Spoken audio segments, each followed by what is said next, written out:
Good morning dear शिक्षक साथियों, आप सभी का स्वागत है आपके अपने चैनल स्टडी विथ राहुल 247 पर। चलिए आज के क्लास में हम लोग देखेंगे 50 पर्यावरण और सामान्य अध्ययन में यानी जीके आप बोलिए, इतिहास और पर्यावरण के प्रश्नों को मिलाकर देखेंगे जो कि सक्षमता के लिए महत्वपूर्ण होगा और साथ ही साथ अन्य एग्ज़ाम के लिए भी महत्वपूर्ण होगा। देखिए पहला प्रश्न है, स्वराज दल की स्थापना कब हुई? तो स्वराज दल की स्थापना हुई थी 1923 में। 1922 जो है चौरी चौरा कांड हुआ था 5 फरवरी 1922। 1919 में रॉलेट एक्ट और जालियांवाला बाग हत्याकांड हुआ था। 1925 में काकोरी ट्रेन डकैती यानी एक्शन हुआ था। अगला प्रश्न देखते हैं। अगला प्रश्न है, इतिहास के उस काल को कहते हैं, इतिहास के उस काल को क्या कहते हैं जिसका कोई लिखित साक्ष्य नहीं है? तो उसे प्रागैतिहासिक काल कहा जाता है। और जिस इतिहास के कालखंड का लिखित भाग है लेकिन पढ़ा नहीं गया है उसे आद्यैतिहासिक काल कहा जाता है। और जिस कालखंड के लिखित साक्ष्य मिले हैं और पढ़ा भी गया है उसे ऐतिहासिक काल कहते हैं। और इन्हें 3 खंडों में बांटा गया है, प्राचीन काल, मध्यकाल और आधुनिक काल। चलिए अगला प्रश्न देखते हैं, आग का आविष्कार किस काल में हुआ था? तो देखिए आग का आविष्कार पूरा पाषाण काल में हुआ था। पहिया का आविष्कार किस काल में हुआ था? तो पहिया का आविष्कार नवपाषाण काल में हुआ था। मनुष्य ने सबसे पहले डैश को पालतू बनाया, यानी मनुष्य ने सबसे पहले कुत्ता को पालतू जानवर बनाया। सबसे प्राचीन फसल कौन सी है, यानी सर्वप्रथम कौन सी फसल बोई गई थी? तो ये बड़ा ऑप्शन सही ऑप्शन। देखिए मैं जो तुक्का की बात करता हूँ, जिस किसी प्रश्न का उत्तर आपको पता नहीं रहे उसका सबसे बड़ा ऑप्शन चुनिए, ज़्यादातर चांस होता है कि वो सही हो जाए। अगर आपको उत्तर नहीं पता हो तब, अगर उत्तर पता है तब आप सही उत्तर के साथ जाइए। अगर इनमें से सभी दिया है तो इनमें से सभी के साथ जाइए, या दोनों दिया है तो दोनों के साथ जाइए। और ज़्यादातर चांस होता है बड़ा ऑप्शन सही ऑप्शन। भारत में मनुष्य संबंधी प्रमाण किस घाटी से मिला है? तो जो मनुष्य का वैज्ञानिक नाम है होमो सेपियंस, इनका प्रमाण नर्मदा की घाटी से मिला है। देखिए नामर्द तो मर्द, यानी भारत में मनुष्य संबंधी प्रमाण किस घाटी से मिला है? तो नर्मदा। और ये नामर्द से याद रखिएगा, नामर्द का मतलब कुछ गलत अर्थ नहीं निकालिएगा। आपको याद करने का आपका ट्रिक स्वयं का होना चाहिए, ना कि दूसरे का। अब ट्रिक याद करेंगे कि प्रश्न याद करेंगे। और रहा बात, आप सभी शिक्षक साथियों को लग रहा होगा कि मैंने उतना पढ़ा लेकिन मुझे याद कुछ भी नहीं है। ऐसा कुछ नहीं होता है। जब आप सेट लगा रहे हैं, देख रहे हैं, तो जैसे आप परीक्षा में बैठेंगे वो प्रश्न आपका टकराएगा या उस टाइप का प्रश्न पूछेगा तो आप निश्चित ही उसका सही करके आएंगे। हर किसी के मन में डाउट होता है। आप अपना अगर इस चैनल पे जुड़े हैं तो आपका कॉन्फिडेंस बढ़ा होगा। और अंत भला तो सब भला, प्रतिदिन देखिए वीडियो और उसके बाद अपने परीक्षा में 100, 120 प्लस अंक ला करके अपना रिकॉर्ड कायम कीजिए। अगला प्रश्न है, सिंधु घाटी सभ्यता की खोज किसने किया? तो 1921 में दयाराम साहनी ने किया था। बात करूं राखालदास बनर्जी की तो ये 1922 में मोहनजोदारो की खोज किए थे। मोहनजोदारो से ही कांस्य युगीन नर्तकी का मूर्ति मिला है, सबसे बड़ा स्नानागार मिला है और मोहनजोदारो को मृतकों का टीला कहा जाता है। चलिए अगला प्रश्न देखते हैं, सिंधु सभ्यता के बंदरगाह हैं थे। तो सिंधु सभ्यता के बंदरगाह एक लोथल को सिंधु सभ्यता के बंदरगाह के रूप में जाना जाता है। देखिए ये नर्तकी हो गया है।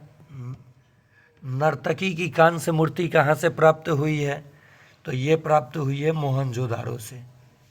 दो जगह मोहनजोदारो हो गया है।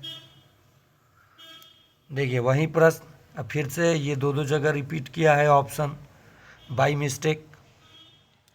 सबसे प्राचीन वेद है, ये तो बहुत आसान प्रश्न है, 1 नंबर मान के आप लोगों के लिए। यहाँ पे आप लोगों से भी कुछ प्रश्न पूछा जाएगा जिसका जवाब आप लोग कमेंट बॉक्स में ज़रूर देंगे। गायत्री मंत्र किस वेद में है? ये 2 नंबर प्रश्न आप लोगों के लिए। ऑप्शन है सामवेद, ऋग्वेद, यजुर्वेद, अथर्ववेद। महाभारत के रचयिता कौन थे? ऑप्शन है वाल्मीकि, तुलसीदास, वेद व्यास, विशाख दत्त। तो इसका सही जवाब हो जाएगा वेद व्यास।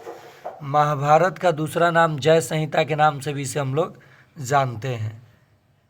ठीक है, चलिए अगला प्रश्न है, जय संहिता के नाम से जाना जाता है। 3 नंबर प्रश्न आप लोगों के लिए। ऑप्शन है महाभारत, रामायण, पुराण, उपनिषद। नेक्स्ट, गुप्त वंश का संस्थापक कौन था? ऑप्शन है समुद्रगुप्त, कुमारगुप्त, चंद्रगुप्त द्वितीय, श्रीगुप्त। तो इसका सही जवाब हो जाएगा श्रीगुप्त। बात करूं कुमारगुप्त की, तो जो आपका नालंदा विश्वविद्यालय है उसकी स्थापना किसने करवाया था? तो कुमारगुप्त ने। भारत का नेपोलियन किसे कहा जाता है? तो समुद्रगुप्त को। और स्वर्ण युग, इतिहास में अगर स्वर्ण युग कहा जाए किस युग को, तो वो गुप्त काल को ही स्वर्ण युग कहा जाता है। नालंदा विश्वविद्यालय की स्थापना किसने किया था? इसके 4 नंबर प्रश्न का जवाब आप लोग देंगे समुद्रगुप्त, कुमारगुप्त, चंद्रगुप्त द्वितीय या श्रीगुप्त। भारत का नेपोलियन किसे कहा जाता है? 5 नंबर प्रश्न आप ही लोगों को करना है। ह्वेनसांग किसके शासनकाल में आया था? तो देखिए ह्वेनसांग की बात करें तो ये हर्षवर्धन के शासनकाल में आया था। यहाँ मुझे फहियान देना था लेकिन ह्वेनसांग लिखा गया। चलिए अगला प्रश्न देखते हैं, फहियान किसके शासनकाल में आया था?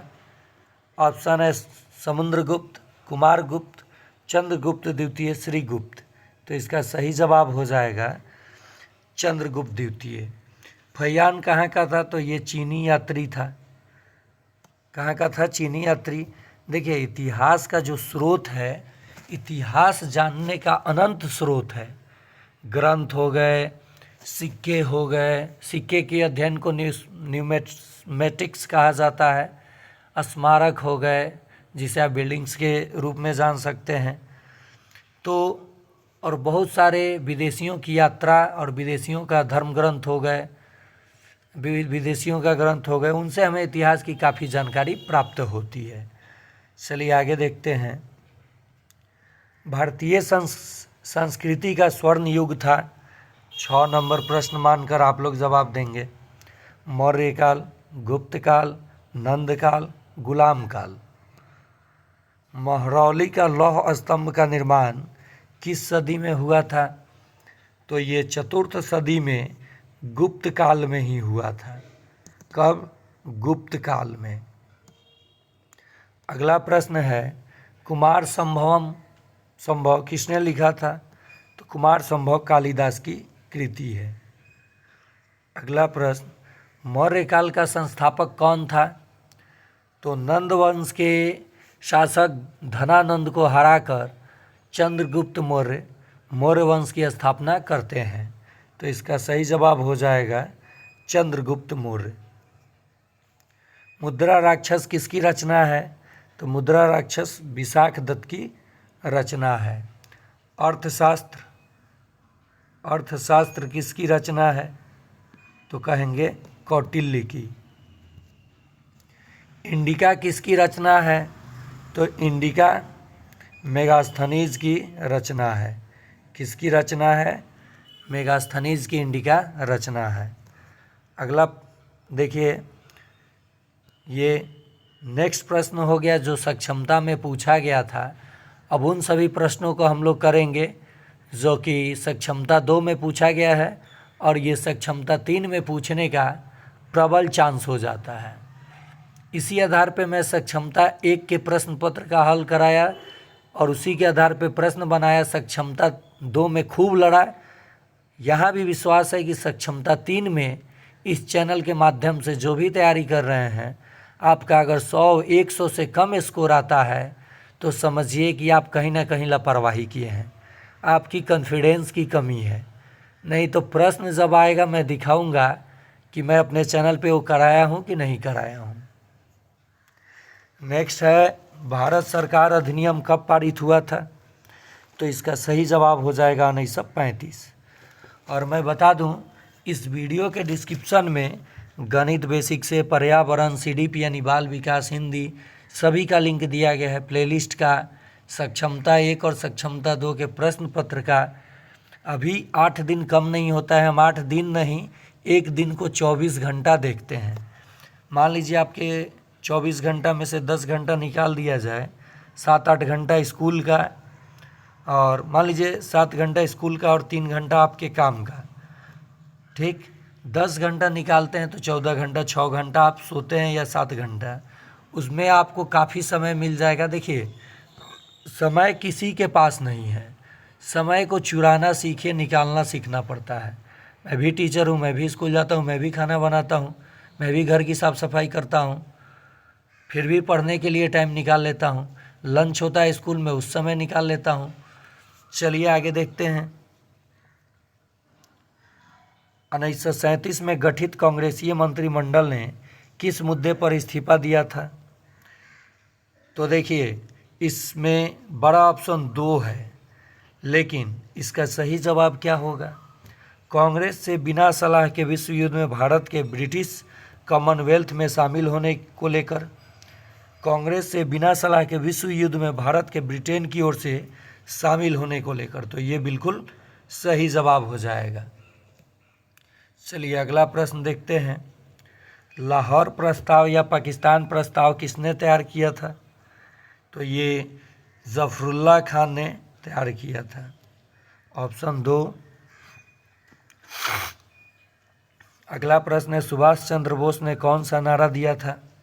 तो देखिए, दोनों। मैंने कहा है कि जिस प्रश्न में आपको दोनों, बहुत कम प्रश्न में दोनों दिखाई देते हैं या सभी, तो ज़्यादा चांस होता है तुक्का जब मारिएगा, आपको आंसर नहीं पता रहेगा तो इसे ही मारिएगा, ये निश्चित सही होने का चांस हो जाता है।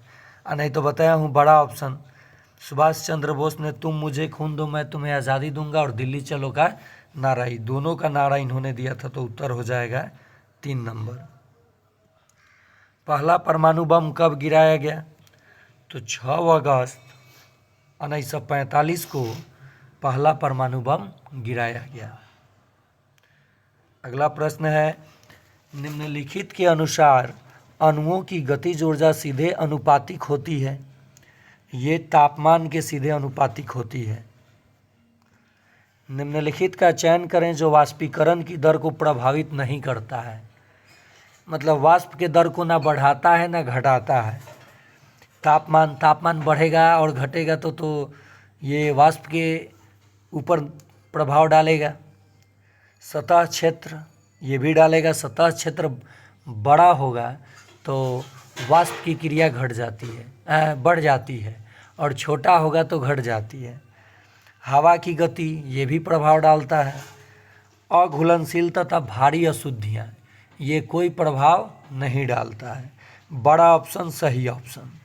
देखिए, बड़ा ऑप्शन सही ऑप्शन। देखिए, 150 में निश्चित ही 50 से 60 प्रश्न बड़ा ऑप्शन सही ऑप्शन होता है। लेकिन मैं क्या कर रहा हूँ, तुक्का कब मारिएगा? जब आपको उसका आंसर पता नहीं रहेगा एग्जैक्ट, तब। अगर एग्जैक्ट उत्तर पता है तब तो बल्ले बल्ले, नहीं तो गलत होने का भी तो चांस रहेगा। देखिए, 60% चांस रहता है सही होने का, 40% चांस रहता है गलत भी होने का। नहीं तो ऐसे 150 में 150 सब बड़ा ऑप्शन मार दीजिएगा तो निश्चित 50-60 अंक आ जाएगा। लेकिन कहीं आप 1-2 नंबर से अनुत्तीर्ण हो गए तो बहुत खलेगा। और जो लोग सक्षमता 2 में 1-2 नंबर से अनुत्तीर्ण हुए थे, मैं फेल किसी को नहीं कहता हूँ, वे सभी लोग इस बार इतना अच्छा मार्क्स लाएंगे और जो नए हैं वो भी लाएंगे। बाकी सक्षमता 1 में क्या हुआ, 2 में क्या हुआ, बहुत सारे लोग शॉर्टकट लगाए, वैसे कभी जालसाजों के फेर में न पड़िए। आप अपने बलबूते पे जब मार्क्स लाते हैं, रिजल्ट लाते हैं, तो आपको काफ़ी खुशी मिलती है। निम्नलिखित में से कौन सी फसल शुष्क भूमि खेत के अंतर्गत नहीं उगाई जाती है? तो जो गन्ना है उसको काफ़ी पानी चाहिए, तो इसका सही जवाब हो जाएगा शुगर केन यानी गन्ना। फ्रांसीसी क्रांति से पहले किस स्टेट की आर्थिक स्थिति सबसे अधिक अनिश्चित थी? तो देखिए, अगर सबसे अधिक निश्चित थी तो प्रथम स्टेट की, और सबसे दिक्कत थी तो तृतीय स्टेट की, तीसरा स्टेट। और फ्रांसीसी क्रांति हुआ था 1789 में, ये भी पूछा गया था। उस समय वहाँ का राजा कौन था? तो लुई 16वां। कौन था? लुई 16वां। कौन सा देश बहुदलीय प्रणाली का उदाहरण है? तो जो भारत है ये बहुदलीय प्रणाली का उदाहरण है। सबसे बड़ा लिखित संविधान किस देश का है? तो भारत का। सबसे ज़्यादा राजनीतिक पार्टी वाला देश कौन है? तो भारत। अगला प्रश्न, कौन सा देश बहुदलीय प्रणाली का उदाहरण है? रिपीट किया है। प्रत्येक वर्ष 26 जनवरी को स्वतंत्रता दिवस मनाने का निर्णय कांग्रेस के किस अधिवेशन में लिया गया? तो ये लाहौर अधिवेशन 1929 में लिया गया था कि 26 जनवरी को स्वतंत्रता दिवस मनाया जाएगा। लेकिन 26 जनवरी 1950 को भारतीय संविधान लागू हुआ, जिसके कारण से 26 जनवरी को गणतंत्र दिवस और 15 अगस्त 1947 को भारत आज़ाद हुआ। इसलिए आज़ादी 15 अगस्त को स्वतंत्रता दिवस मनाया जाने लगा, नहीं तो पहले 26 जनवरी को ही स्वतंत्रता दिवस मनाया जाता था। अगला प्रश्न, कांग्रेस ने अगस्त 1942 का प्रसिद्ध भारत छोड़ो आंदोलन किस अधिवेशन में पारित किया? तो इसका सही जवाब हो जाएगा वर्धा। और यहाँ से एक प्रश्न और मिल जाएगा कि भारत छोड़ो आंदोलन कब हुआ था? तो 1942। प्रश्न में भी बहुत सारा उत्तर छुपा हुआ होता है। अगला प्रश्न, गांधी जी के पिता का नाम क्या था? 6 नंबर मानकर आप लोग जवाब देंगे। ऑप्शन है नवजीवन गांधी, करमचंद गांधी, पूरनचंद गांधी, काबा गांधी। तो बहुत आसान ऑप्शन सेट है। अंग्रेज़ों ने भारत में बढ़ती क्रांतिकारी घटनाओं के नियंत्रण के लिए कौन सा कानून लाया? देखिए, जब देख रहे थे अंग्रेज़ कि यहाँ के लोग अब क्रांतिकारी बन चुके हैं और आज़ादी की लड़ाई लड़ रहे हैं, तो रॉलेट एक्ट, जिसे काला कानून, बिना वकील बिना दलील किसी को भी संदेह पे गिरफ्तार कर लेना, ये काला कानून के नाम से जाना गया और इसी का नाम था रॉलेट एक्ट। उसके बाद ये कब आया था? तो 1919 में। और 13 अप्रैल 1919 में एक घटना घटी, जालियांवाला बाग हत्याकांड। ठीक है, ये भी याद रखेंगे आप लोग। और जालियांवाला बाग हत्याकांड के लिए जांच के लिए किस कमेटी का गठन हुआ? तो हंटर कमेटी, वो भी आप लोग याद रखेंगे। गोली चलाने का आदेश किसने दिया? तो डायर ने दिया था। जालियांवाला बाग में निहत्थे लोगों पर गोली चलाने का आदेश किस सैन्य अधिकारी ने दिया था? 7 नंबर मानकर आप लोग जवाब देंगे। किस घटना के बाद गांधी जी ने असहयोग आंदोलन को अचानक बंद करने का निश्चय किया? 1 अप्रैल 1920 को असहयोग आंदोलन शुरू होता है, लेकिन 5 फरवरी और 1922 में चौरी चौरा कांड हो जाता है, जिसके कारण से गांधी जी ने इस आंदोलन को वापस ले लिया। और ठीक 1 साल बाद 1923 में मोतीलाल नेहरू और चित्तरंजन दास जी के द्वारा स्वराज दल की स्थापना की जाती है। मानव शरीर में कितना पानी मौजूद होता है? तो मानव शरीर में 75% पानी मौजूद होता है। इसी को आप लिख सकते हैं 75/100, यानी 2 जीरो तो 2 अंक छोड़ के डेसिमल। सही उत्तर हो जाएगा 2 नंबर। निम्नलिखित में कौन सा मीठे पानी का संसाधन नहीं है? तो जो समुद्री पानी होता है खारा पानी होता है और वो पीने लायक नहीं होता है महासागर का, तो इसका सही जवाब हो जाएगा महासागर। अगला प्रश्न, जब कोई वस्तु घर्षण की प्रक्रिया द्वारा ऋणात्मक आवेशित हो जाती है तो वह इलेक्ट्रॉन ग्रहण करती है। इलेक्ट्रॉन ग्रहण करती है। इसके बाद मैं विज्ञान का ओनली महामैराथन लाऊंगा और आप लोग देखिए सक्षमता में पूछे गए विज्ञान और अन्य नए प्रश्न का सार मैं कराऊंगा आप लोगों को, जो कि परीक्षा के व्यू से काफ़ी महत्वपूर्ण होगा। आप अधिक से अधिक सब्सक्राइब कीजिए, लाइक कीजिए। आप जितना लाइक करते हैं उतना ज़्यादा मज़ा आता है और लगता है कि आप लोग देख रहे हैं, कमेंट में प्रश्नों का उत्तर दे रहे हैं, तो मनोबल मेरा भी बढ़ता है, साथ ही साथ विश्वास भी बढ़ता है कि शिक्षक या अन्य लोग चैनल पे भरोसा करके पढ़ाई कर रहे हैं। तो मेरा कर्तव्य है कि उन्हीं प्रश्नों को लाऊं जो आपके एग्ज़ाम में टकराने का चांस हो, ना कि व्यूज़ के लिए, सब्सक्राइब के लिए कुछ भी पढ़ा दूं। चलिए आगे देखते हैं। भूकंप उत्पन्न करने के लिए उत्तरदायी पृथ्वी की प्लेट है, तो पपड़ी यानी the crust of the earth, पहली परत पे ही भूकंप आती है प्लेटों की खिसकाव के कारण। वृत्ताकार पथ में गति को डैश कहा जाता है। 7 नंबर मानकर आप लोग उत्तर देंगे। निम्नलिखित में से कौन सा पानी में अघुलनशील है? तो शराब तो घुल जाता है, सोडियम क्लोराइड भी घुल जाता है, चीनी भी घुल जाएगा, लेकिन नारियल का तेल जो है अमिश्रणीय है।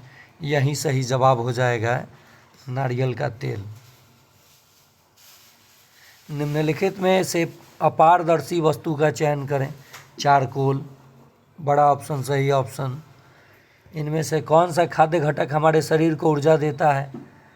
कार्बोहाइड्रेट बड़ा ऑप्शन, सही ऑप्शन। देखिए इंग्लिश वाले लेटर में भी देखिएगा बड़ा ऑप्शन। अगला प्रश्न है, पर्वतीय क्षेत्रों के जैविक घटक का एक उदाहरण है, तो ये हो जाएगा याक। पौधे अपना भोजन डैश की प्रक्रिया द्वारा बनाते हैं। 8 नंबर मानकर आप लोग जवाब दीजिएगा। श्वसन, प्रकाश संश्लेषण, उत्तेजना, उत्सर्जन। वे पदार्थ जो विद्युत को अपने अंदर से आसानी से गुजरने नहीं देते हैं विद्युत के कुचालक कहलाते हैं, इंसुलेटर्स। जैसे रबर हो गया, प्लास्टिक हो गया, सूखी लकड़ी हो गया। सरसों का तेल और मिट्टी का तेल अमिश्रणीय पदार्थ हैं। तो ये था आप लोगों के लिए महामैराथन मास्टर क्लास, जो आप देखिए और सक्षमता में बैठिए, जो CBT के माध्यम से आपका एग्ज़ाम होना है। और जो लोग भी अभी तक कभी ऑनलाइन एग्ज़ाम नहीं दिए हैं वो अपने आसपास के साइबर कैफ़े में जाकर एक दिन प्रैक्टिस ज़रूर कर लें, ताकि 50% आपका मनोबल वहाँ से ऊंचा हो जाएगा। नहीं तो पहली बार में दिक्कत होता है। आज के लिए इतना ही, फिर मिलते हैं अगले पार्ट में किसी नए वीडियो के साथ, इसी जोश और उमंग से।